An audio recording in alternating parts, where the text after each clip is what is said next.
80 पे 8 8 kilo 8 kilo हाँ 81 से 9 90 तक 9 ml। मैं 8 किलो फिर बोला पर भैया पहले 9 किलो बोला है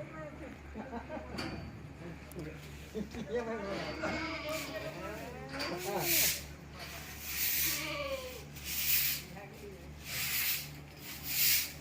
वो कितने